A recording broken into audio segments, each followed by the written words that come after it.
Today, we are going to share with you a dark, profound, and simultaneously enlightening story. We will journey together into one of the most disturbing and saddening chapters of the Bible, chapter 19 of the Book of Judges. Allow us to guide you through this narrative with a reflective and poetic tone, hoping that together we can find light amid the darkness. Once upon a time, in a distant and troubled land, everyone did what seemed right in their own eyes. Israel was living in a time of chaos and disorder, without a king to lead the people. It was in this setting that this journey began. A Levite, a servant of God, took a concubine from Bethlehem in Judah. Bethlehem, land of promises and hopes. But, as in every story, not everything goes as we wish. There was a disagreement between them, and she left him, returning to her father's house in Bethlehem. After 4 months, his heart could no longer bear the longing. He decided to go and bring her back, to win her over again and return her to his home. The Levite set out from his house with unwavering determination. He crossed fields and valleys, under the scorching sun and the twinkling stars. Each step echoed the beat of his anxious heart. He arrived at her father's house and was received with hospitality and joy.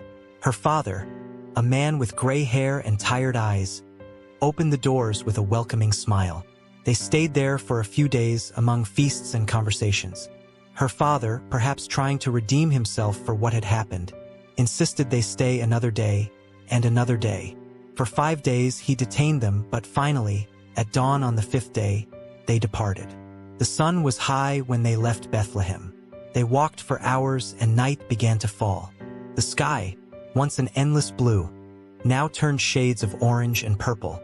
They decided not to stop in Jebus, which would later become Jerusalem, as it was a city of foreigners.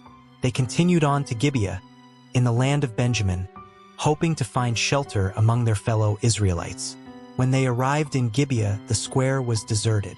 They felt the coldness of indifference at every corner until an old farmer saw them and offered hospitality. He took them to his house, a temporary refuge from the outside world. The stone walls of the old man's house, though simple, seemed to offer a warmth that contrasted with the chill of the night. But at night, horror revealed itself. Wicked men of the city surrounded the house, demanding that the Levite be handed over to them so they could abuse him.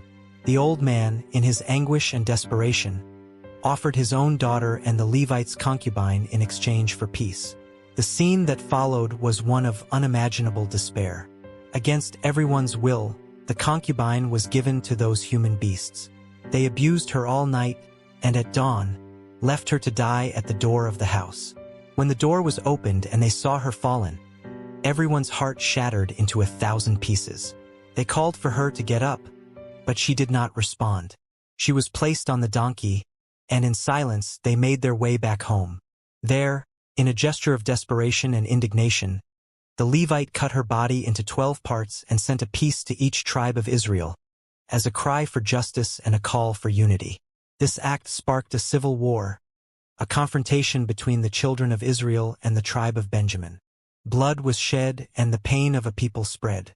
But despite the darkness, a lesson emerged: the need for justice, unity, and a return to the ways of the Lord.